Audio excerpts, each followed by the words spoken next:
आप देख रहे हैं अपना बिहार और आपके साथ मैं हूं विवेक। और बिहार से बड़ी खबर यह है कि हर निर्धन परिवार को 2-2 लाख रुपए मिलेंगे। और कुछ महीने पहले कराए गए जातिगत गणना के बाद मुख्यमंत्री नीतीश कुमार ने इसी का ऐलान किया था। उन्होंने कहा था कि बिहार के सारे गरीब परिवारों को 2-2 लाख रुपए दिए जाएंगे। आज जो कैबिनेट की मीटिंग हुई है, बैठक हुई है, उसमें इस बात पर मुहर लग गई और 94,33,312 परिवारों को इसका लाभ मिलेगा। 3 किश्तों में यह राशि दी जाएगी। राज्य कैबिनेट से मंजूरी मिलने के बाद अब बिहार लघु उद्यमी योजना लागू हो गई है और इस योजना के तहत ही गरीब परिवारों को रोजगार के लिए सरकार की ओर से 2 लाख रुपए की मदद दी जाएगी। कैबिनेट की बैठक में दिल्ली में बिहार निवास पुनर्विकास कार्य पर मुहर लगी है। इधर दिल्ली में नए सिरे से बिहार निवास को बनाया जाएगा। बिहार निवास पर कुल 121 करोड़ 83 लाख रुपए खर्च होंगे। जितने भी गरीब परिवार हैं जो जिनकी आय 6,000 से नीचे है, उनको सरकार 2 लाख रुपए देगी। यह निर्णय हुआ था, आपको सभी को जानकारी है। इसमें 94,33,312 परिवार, यह निर्णय हुआ था, सैद्धांतिक सहमति इसकी दी थी। और इसके अंतर्गत सामान्य वर्ग के 25% होंगे, पिछड़ा वर्ग के 33% थे, अत्यंत पिछड़ा वर्ग के 33 थे, अनुसूचित जाति के 42 थे, अनुसूचित जनजाति के 42 थे और कुल राज्य में 34% 34% थे जो 6,000 से कम आय के परिवार थे। राज्य सरकार ने यह निर्णय लिया कि क्योंकि ये 6,000 से कम आय के परिवार हैं, इनके आर्थिक उत्थान के लिए राज्य सरकार प्रत्येक परिवार 2,000 रुपये देगी। यह बिल्कुल सैद्धांतिक निर्णय था। इसी का जो प्रक्रिया है, अभी कैसे दिया जाएगा, इसकी प्रक्रिया राज्य सरकार ने मंत्रिपरिषद में निर्धारित की है। सभी आवेदन पत्र जो है बजट के अनुरूप ऑनलाइन आवेदन पत्र प्राप्त किए जाएंगे। साथ ही साथ ऑनलाइन पत्र प्राप्त करने के बाद जो लक्ष्य होगा बजट के अनुरूप, उसमें रैंडमली सिलेक्ट होंगे।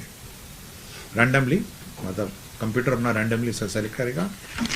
62 उद्योग इसमें चिन्हित किए गए। 62 उद्योग इसमें चिन्हित किए गए हैं जो विभिन्न परिक्षेत्र के हैं, फूड प्रोसेसिंग के हैं, लकड़ी आधारित उद्योग हैं, निर्माण उद्योग हैं, कंज्यूमर आइटम के हैं, रूरल इंजीनियरिंग के हैं, इलेक्ट्रिक इलेक्ट्रॉनिक हैं, रिपेयर एंड मेंटेनेंस है, सर्विस इंडस्ट्री है, टेक्सटाइल होजरीज हैं, हैंडीक्राफ्ट है। 62 उद्योग हैं।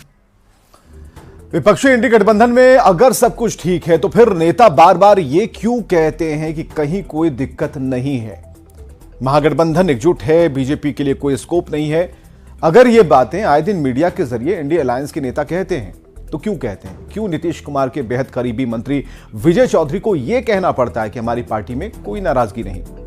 इन सब के बीच विपक्ष के जल्द बिखरने का दावा बीजेपी के नेता कर रहे हैं। देख लीजिए। हम लोग टीम पे विश्वास करते हैं, टीम यूनिटी पे विश्वास करते हैं।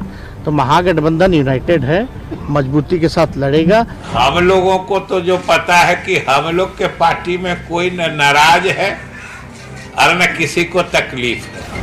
महागठबंधन तो अपने आंतरिक कलह में खत्म हो जाएगा और होना तय है। सियासी दही चूड़ा भोज के साथ ही खरमास बीत गया। शुभ कार्यों का मुहूर्त आ चुका है, पर बिहार में महागठबंधन की चल रही सरकार के नेता अब भी मीडिया वालों के सामने आकर सफाई दे रहे हैं। ये बता रहे हैं कि सब कुछ ठीक है, कहीं कोई समस्या नहीं। मंगलवार को पहले मीडिया के सामने आए डिप्टी सीएम तेजस्वी यादव। देश में ही नहीं बल्कि दुनिया में ऐसा हुआ है कि वर्ल्ड रिकॉर्ड हम लोगों ने बनाने का काम किया। 2 लाख से भी ज्यादा शिक्षकों को हम लोगों ने नौकरी दिया है। तो ये तो एक डिपार्टमेंट, तो ये तो वाकई में वर्ल्ड रिकॉर्ड है। तो उसी हिसाब से हर एक क्षेत्र में हम लोग काम कर रहे हैं। और जो हम लोगों का महागठबंधन जो है वो बड़ी मजबूती के साथ जो है बिहार की जनता के साथ खड़ा है और बिहार की जनता महागठबंधन के साथ सब। तो यहाँ कोई इफ एंड बट का चांस ही नहीं है और खासतौर पे बीजेपी का तो कोई स्कोप ही नहीं है। डिप्टी सीएम तेजस्वी यादव ने महागठबंधन में ऑल इज वेल का दावा किया। महागठबंधन में एकजुटता की बात के साथ ही दावा नौकरी के वर्ल्ड रिकॉर्ड बनाने का भी किया और बीजेपी के लिए कोई स्कोप नहीं होने की भी बात कही। तेजस्वी के बयान के थोड़ी देर बाद नीतीश कुमार के भरोसेमंद मंत्री विजय चौधरी का बयान आता है। विजय चौधरी कहते हैं कि जेडीयू में कोई नाराजगी नहीं है, महागठबंधन में किसी को तकलीफ नहीं है, पर सीट शेयरिंग को लेकर बार बार अपनी बात दोहरा भी रहे हैं। हम लोग के पार्टी में कोई न नाराज है और न किसी को तकलीफ है। ये अलग चीज होती है कि हर आदमी समझता है कि अगर राजनीति में या जो चूंकि चुनाव सामने है तो अगर चीजें जल्दी जल्दी तय होती जाएं तो ये अच्छा है। और हमारे मुख्यमंत्री जी ने और जनता दल यू का शुरू से मानना रहा है कि सीट शेयरिंग अगर जल्दी हो जाता तो अच्छा होता। बिहार के महागठबंधन के नेता एक सुर में एकजुटता का दावा कर रहे हों, पर बीजेपी के फायर ब्रांड नेता गिरिराज सिंह दावा कर रहे हैं कि बहुत जल्द आंतरिक विरोध के चलते महागठबंधन खत्म हो जाएगा। गिरिराज हवाला नीतीश कुमार के दिए जा रहे आंकड़ों का भी दे रहे हैं, सुन लीजिए। बीजेपी के लिए स्कोप तो बिहार की जनता है, महागठबंधन से हमें क्या लेना देना है। महागठबंधन तो अपने आंतरिक कलह में खत्म हो जाएगा और होना तय है। बिहार में जो विकास हुआ है वो ये 15 महीना में हुआ है या 18 साल में हुआ है। अगर नीतीश जी का एडवर्टीजमेंट देख लें, वो 2005 से तुलना करते हैं, 5 के पहले का बिहार और 5 के बाद का बिहार, तो ये तो तेजस्वी को समझना चाहिए। सियासी खिचड़ी के बाद सियासत का खरमास खत्म हो गया, पर यदि दावा एक साथ महागठबंधन की ओर से एकजुटता का और टूट का किया जा रहा हो तो फिर सवाल खड़े होना लाजमी है। सवाल यही कि यदि जेडीयू आरजेडी में सब ठीक तो सवाल क्यों? और इसी सवाल को लेकर कई तरह की कयासबाजी भी जारी है। न्यूज़ 18 के लिए दिल्ली से अमितेश सिंह, पटना से धर्मेंद्र और आनंद अमृतराज की रिपोर्ट। तो इंडिया अलायंस में नीतीश कुमार की भूमिका को लेकर सियासी खींचतान जारी है और स्पीच राहुल गांधी के बयान पर सियासत हो रही है। बीजेपी जहां इंडिया अलायंस पर तंज कस रही है, वहां महागठबंधन के जो नेता हैं वो ऑल इज वेल का दावा कर रहे हैं। गठबंधन एक्चुअली चिड़ियों का अभ्यारण्य है, वो बर्ड सेंचुरी होती है ना। राहुल गांधी ने ठीक कहा है कि सब कुछ ठीक चल रहा है, हम लोग अच्छे से चुनाव लड़ेंगे, क्योंकि जब तक चुनाव आएगा तो सारे चिड़ियां जो है इंडी गठबंधन के सब अपनी अपनी राह पकड़ चुके होंगे। कल मायावती ने राह पकड़ ली, अखिलेश ममता तैयारी है, नीतीश बाबू भी राह पकड़ेंगे। इसलिए राहुल गांधी जी का कोई भरोसा नहीं है और मीडिया पे ब्लेम कि मीडिया हाइप बनाता है। आज पर बेचैनी में है। आज राहुल गांधी जी ने कहा कि इंडिया गठबंधन पूरी मजबूती के साथ आदरणीय नीतीश कुमार जी पर उन्होंने भरोसा जताया और सब चीजें जल्द सहजता के साथ कर ली जाएगी, यह भी भरोसा दिया है। इसलिए भाजपा की बेचैनी तो बढ़ेगी ही बढ़ेगी और नाहक इसको माइलेज देने की आवश्यकता भी नहीं है। हर पहलू, हर कदम पे इंडिया गठबंधन एक साथ है, एकजुटता से खड़ी है और अपने मेन एजेंडा पे काम कर रही है।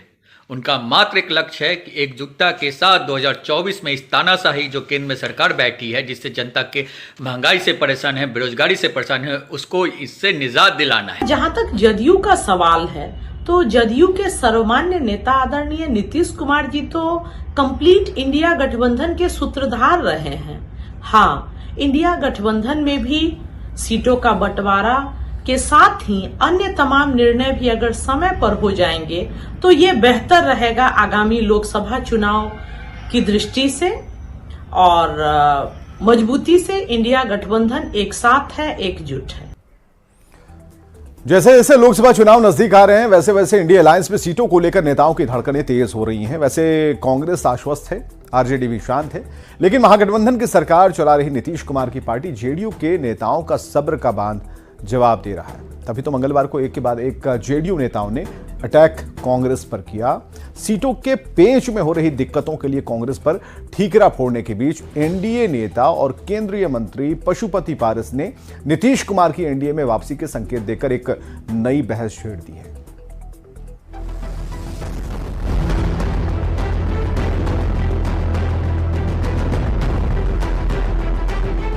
लोकसभा का चुनाव बेहद करीब आता जा रहा है और इंडी गठबंधन में सीटों का पेच सुलझने का नाम नहीं ले रहा। मकर संक्रांति के बाद भी बात सीधे तरीके से नहीं हो रही।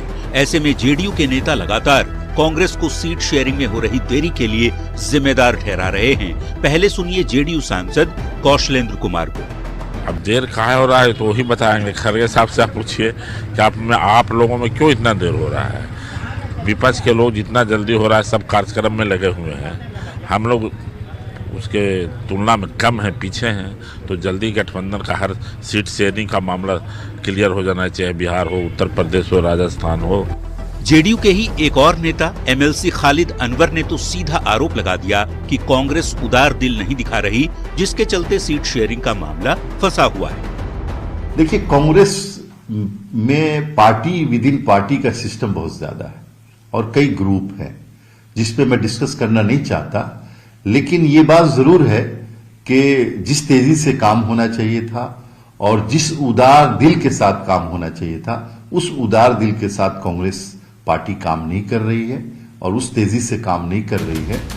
इस बीच बीजेपी ने भी इंडी गठबंधन पर हमला बोलते हुए अटैक सीधे कांग्रेस पर किया। पार्टी प्रवक्ता राकेश सिंह कहते हैं कि कांग्रेस ने सबको ठगा है और इस बार नीतीश कुमार की बारी है। कांग्रेस कभी किसी का भला किया नहीं, कांग्रेस खुद के लिए काम करती है। कांग्रेस हमेशा से समाजवादियों को ठगने का काम किया, जब जरूरत हुआ सताया, जब जरूरत खत्म हो गई तो उनको भगाया। ये कांग्रेस की पुरानी आदत रही है। कांग्रेस किसी को कुछ नहीं देगा। कांग्रेस ने देवगौड़ा जी, गुजराल जी सबको ठगने का, चंद्रशेखर जी को, लालू जी को भी ठगने का काम किया। अब नीतीश कुमार की बारी है, अब नीतीश कुमार जी को भी ठगने का लगातार काम कर रही है कांग्रेस। बिहार के नेताओं के बयानों की गूंज दिल्ली तक सुनाई दे रही है। तभी एनडीए के एक और नेता और केंद्रीय मंत्री पशुपति पारस यहां तक दावा करने लगे कि खरमास खत्म हो चुका है, समय का इंतजार कीजिए, नीतीश जी एनडीए के साथ आ सकते हैं, क्योंकि समय के हिसाब से वे कुछ कह पाने की स्थिति में नहीं। आपको लगता है नीतीश कुमार कुछ फिर से बड़ा फैसला कर सकते हैं? आप पहले से भी बोलते रहे हैं, तो क्या एनडीए में उनकी वापसी हो सकती है? क्या इसकी गुंजाइश है? देखिए, नीतीश कुमार जी अभी किंग मतलब बिगुड, वो सोच नहीं पा रहे हैं कि उनकी भविष्य की राजनीति क्या होगी। अब मैं बार बार ये कहता हूँ कि व्यक्ति बलवान नहीं होता है, समय बलवान होता है और खरमास अब खत्म हो गया है। समय का इंतजार करिए, जो भी होगा वो अच्छा होगा। खरमास खत्म हो गया, इस महीना के अंत तक में कुछ न कुछ जो भी होगा बिहार के लिए अच्छा होगा। आप लोगों के भी हित में, एनडीए के हित में भी होगा? हाँ, निश्चित रूप से जो गठबंधन हमारा है वो काफी मजबूत हो जाएगा और इंडिया गठबंधन खंड विखंड हो जाएगा। वैसे इंतजार करने की बात कहकर पशुपति पारस ने नई बहस जरूर छेड़ दी है, पर सियासत के भंवर में फंसी सीटों की गुत्थी एनडी अलायंस को परेशान कर रही है। सियासी दही चूड़ा भोज के बाद जिस तरह से जेडीयू और एनडीए नेताओं के बयान सामने आ रहे हैं, उससे कई तरह की सियासी कयासबाजी लगाई जा रही है। सवाल घूम फिर कर वहीं पहुंच रहा है कि यदि सब कुछ ठीक है तो बीजेपी के खिलाफ ताल ठोकने के लिए सीटों का गणित आखिर कहां फंस जा रहा है। न्यूज़ 18 के लिए दिल्ली से अमितेश सिंह और पटना से आनंद अमृतराज की रिपोर्ट। बिहार में हाल के दिनों में शिक्षकों की बहाली पर सत्ताधारी दलों में श्रेय लेने की होड़ मची है। आरजेडी नेता इसे डिप्टी सीएम तेजस्वी यादव की उपलब्धि बताने में लगे हैं। इधर जेडीयू इसे नीतीश कुमार की उपलब्धि बता रही है और इस पर केंद्रीय मंत्री गिरिराज सिंह ने आरजेडी और तेजस्वी यादव पर तंज कसा। पूछा है कि जब नीतीश कुमार 2005 से विकास की बात कहते हैं तो तेजस्वी यादव बताएं कि नीतीश कुमार किसके शासनकाल की बात करते हैं। गिरिराज सिंह ने कहा कि पूर्व प्रधानमंत्री अटल बिहारी वाजपेयी के समय शुरू हुए सर्व शिक्षा अभियान और बिहार में एनडीए के शासन में बनी नीतियों की वजह से शिक्षकों की बहाली हुई। होड़ लगी हुई है कि बिहार में जो विकास हुआ है वो ये 15 महीना में हुआ है या 18 साल में हुआ है। अगर नीतीश जी का एडवर्टीजमेंट देख लें, वो 2005 से तुलना करते हैं, 5 के पहले का बिहार और 5 के बाद का बिहार। तो ये तो तेजस्वी को समझना चाहिए कि 5 के पहले का बिहार का कौन भागीदार है बिहार को डुबाने वाला। आज ले रहे हैं 2,17,000 का शिक्षक की बहाली हमने की, अशोक चौधरी कह रहे हैं हमने की, और हम कह रहे हैं ये अटल बिहारी वाजपेयी के सर्व शिक्षा अभियान का देन है और एनडीए सरकार के मुख्यमंत्री नीतीश कुमार के द्वारा एनडीए में बनाए गए रणनीति, योजना, प्रारूप, उसके कारण आज शिक्षकों की बहाली हुई है। लेकिन तेजस्वी जी बताएं कितने शिक्षक ज्वाइन किए इनके गलत नीतियों के कारण? आधे से अधिक शिक्षक नहीं ज्वाइन किए।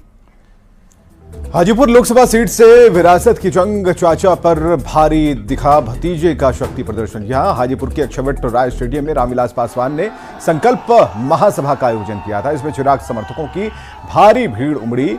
भीड़ को देखते हुए उत्साहित चिराग पासवान ने भी मंच से ऐलान कर दिया कि ये जनसैलाब 2024 के चुनाव में हाजीपुर सीट से एलजेपीआर की जीत का शंखनाद है। चिराग पासवान ने बिहार फर्स्ट, बिहारी फर्स्ट के संकल्प को आगे बढ़ाने के लिए हर गांव और हर घर तक जाने का वादा किया। चिराग पासवान के मंच पर वैशाली से पशुपति पारस गुट के सांसद वीणा देवी मौजूद रही। दिखाए इस दृश्य को, दिखाए अगर ये जन सैलाब नहीं है तो और क्या है। आज 16 जनवरी को हाजीपुर की धरती ने विजय का शंखनाद कर दिया है। आज से ही स्पष्ट है कि आने वाले दिनों में हाजीपुर लोकसभा से लोक जनशक्ति पार्टी रामविलास के प्रत्याशी की जीत 100% आप लोगों के आशीर्वाद से तय है। हर एक गांव, हर एक घर, हर एक व्यक्ति से मिलने का प्रयास कर रहा हूं। सोच बस इतनी है कि कैसे बिहार को एक विकसित राज्य बनाया जा सके, कैसे बिहार को फर्स्ट और बिहारियों को फर्स्ट बनाया जा सके। औरंगाबाद से बड़ी खबर आ रही है। पार्किंग विवाद में मर्डर मामले में कार्रवाई हुई है। 4 लोगों की मौत मामले में एक्शन हुआ है। 6 लोग गिरफ्तार कर लिए गए। एक बड़ी खबर औरंगाबाद से हम आपको बता रहे हैं। पार्किंग विवाद में मर्डर से जुड़ा हुआ मामला है। 6 लोग गिरफ्तार कर लिए गए। इसके अलावा जो खबर आ रही है, एसआईटी की कार्रवाई हुई। अन्य आरोपियों की पहचान का भी पुलिस ने दावा किया है। और इस वक्त की सबसे बड़ी खबर, 4 लोगों की मौत मामले में अब एक्शन हुए हैं। 4 लोगों की मौत मामले में 6 लोग गिरफ्तार किए गए हैं। एसआईटी की कार्रवाई हुई है। और पार्किंग का विवाद था, इस मामले में मर्डर हुआ और इसमें 4 लोगों की मौत हुई थी, जिसमें अब 6 लोगों पर कार्रवाई की गई है। उनकी गिरफ्तारी हो गई है। एसआईटी की कार्रवाई हुई है और अन्य आरोपियों की पहचान का भी पुलिस दावा कर रही है। और नालंदा से खबर, जहां बिहार शरीफ मंडल कारा से एक कैदी 20 फीट ऊंची दीवार फांदकर भाग गया। इसके बाद जेल प्रशासन हड़कंप में है। फरार कैदी रणविजय रहुई थाना क्षेत्र के कथरासी का रहने वाला है। एक यूट्यूबर की हत्या के आरोप में उसे गिरफ्तार किया गया था। नवंबर महीने में ही उसे इस जेल में लाया गया था, जहां से गमछे के सहारे 20 फीट ऊंची दीवार फांदकर वो फरार हो गया। पुलिस ने इस मामले में दीपनगर थाने में केस दर्ज कराया और फरार कैदी को दोबारा गिरफ्तार करने में पुलिस जुटी है।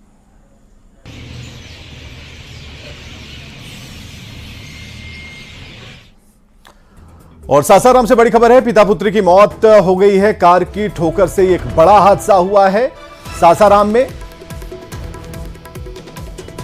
बेटी को परीक्षा दिलाकर लौट रहे थे पिता, तभी यह घटना घटी है। करमछाता गांव के ये लोग रहने वाले हैं और बाइक पर सवार थे। परस्तुआ ओपी के बरहुती कला मोड़ की यह घटना है, जहां पर एक दुर्घटना हुई और पिता पुत्री की मौत हुई।